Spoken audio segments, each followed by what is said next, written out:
Bonjour, ici Patrick Pierrat, éditeur d'InfoBref.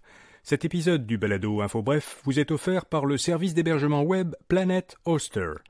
Voici l'essentiel des nouvelles en ce vendredi 24 novembre. Dans la bande de Gaza, la trêve de 4 jours devait commencer aujourd'hui. Selon l'accord conclu entre Israël et le Hamas, un premier échange d'otages contre des prisonniers était prévu pour ce matin. Le gouvernement israélien a accepté de libérer au moins 150 femmes et mineurs palestiniens. En échange, le Hamas relâcherait au moins 50 femmes et enfants qu'il détient depuis le 7 octobre. Ce cessez-le-feu temporaire doit également permettre d'acheminer davantage d'aide humanitaire aux civils palestiniens. Le Hamas a indiqué que pendant la trêve, 200 camions d'aide humanitaire doivent arriver chaque jour dans la bande de Gaza.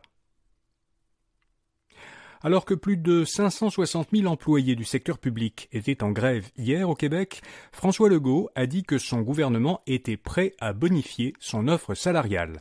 En échange, il demande aux syndicats d'accepter davantage de flexibilité dans l'organisation du travail.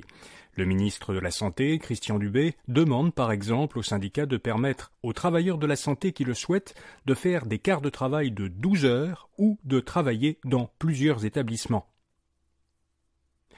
Le projet de Northvolt porterait atteinte à la biodiversité.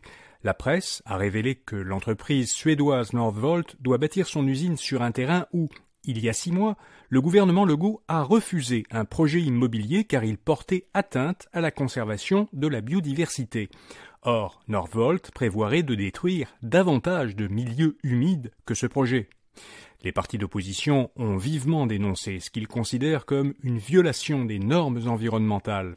Le ministre de l'Environnement, Benoît Charette, soutient que Northvolt ne bénéficie pas d'un traitement de faveur et a accepté des obligations de compensation et de réhabilitation.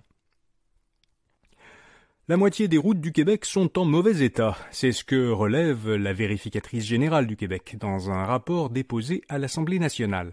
Le rapport souligne qu'en plus, une proportion importante des routes ont atteint la fin de leur durée de vie. Le rapport juge que les travaux de conservation réalisés par le gouvernement sont insuffisants. Selon la VG, certains travaux ne sont pas planifiés et beaucoup d'autres sont reportés.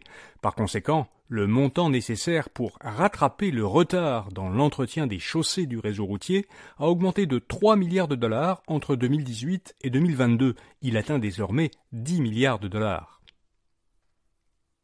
Le gouvernement Legault a déposé un projet de loi qui vise à prévenir et combattre le harcèlement psychologique et la violence à caractère sexuel en milieu de travail. Cette loi doit permettre d'éliminer les comportements inacceptables et d'améliorer les recours des personnes qui en sont victimes. Elle étend l'obligation de l'employeur de prévenir et de faire cesser le harcèlement à toute personne qui se trouve en milieu de travail, y compris les clients et les fournisseurs. En parallèle, le tribunal administratif du travail met en place une équipe spécialisée en matière de violence à caractère sexuel. Information utile pour ceux qui prévoient une transaction en immobilier. À la fin du mois dernier, la loi 23 a officiellement autorisé au Québec le procédé de signature d'un acte notarié à distance. Procédé qui avait été autorisé temporairement pendant la pandémie. La loi encourage néanmoins les notaires à avoir recours à une signature en présentiel. La Chambre des notaires du Québec précise que la signature à distance est possible de façon exceptionnelle lorsque les circonstances l'exigent ou qu'une partie en fait la demande et sans que cela ne brime les droits et intérêts des parties. Un mot de notre commanditaire. Ce vendredi fou, joignez-vous au mouvement Planet Hoster.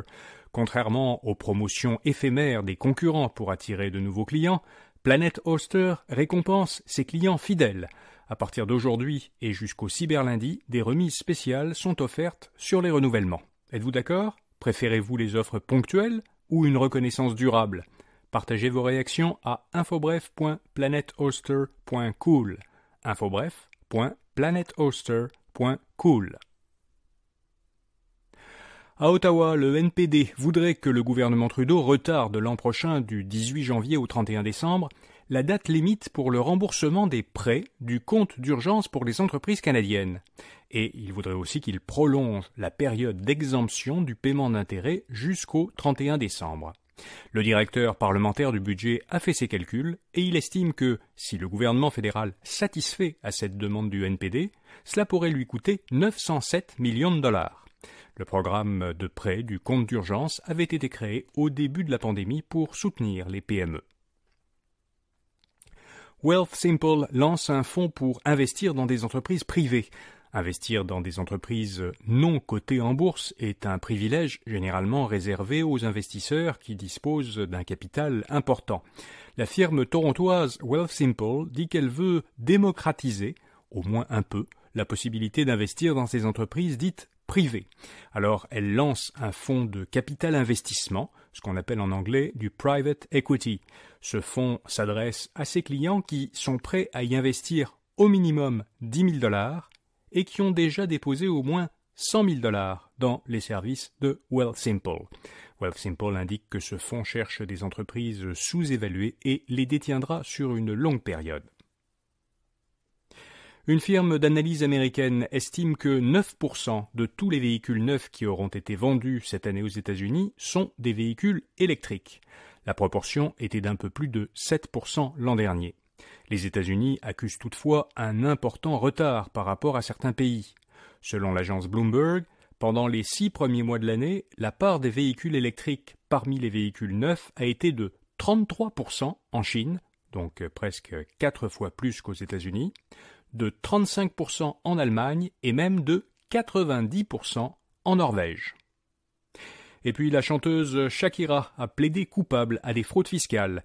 À l'ouverture cette semaine de son procès, la chanteuse colombienne a reconnu sa culpabilité pour avoir évité de payer près de 23 millions de dollars au fisc espagnol entre 2012 et 2014. Elle a accepté de payer une amende de 11 millions de dollars, ce qui lui évite la prison. Elle avait déjà versé plus de 25 millions de dollars pour régulariser sa situation fiscale.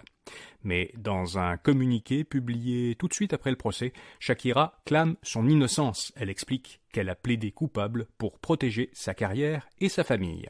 Voilà, vous savez l'essentiel. Samedi, dans notre infolettre de finances personnelles et de consommation InfoBref Votre Argent, qui sera visible en accueil de notre site infobref.com samedi et dimanche, notre chroniqueur Fabien Major vous indiquera des façons d'investir autrement dans des classes d'actifs alternatives ou non conventionnelles, comme les droits musicaux, les œuvres d'art et les grands vins. Olivier Schmucker vous dit comment éviter de vous faire prendre à toutes sortes de tentatives de fraude auxquelles sont soumis les gens d'affaires et les professionnels. Notre chroniqueuse Elle Investit vous explique tout en images sur le CELI immobilier, ce qu'on appelle le CELIAP. Et bien sûr, on fait le point sur les indices boursiers et on vous signale les meilleures aubaines disponibles en ligne, c'est-à-dire cette fin de semaine dans InfoBref Votre Argent. Abonnez-vous sur notre site à cette infolettre qui est très complémentaire de ce balado quotidien pour la recevoir gratuitement chaque samedi dans votre courriel. Bonne fin de semaine et à lundi matin.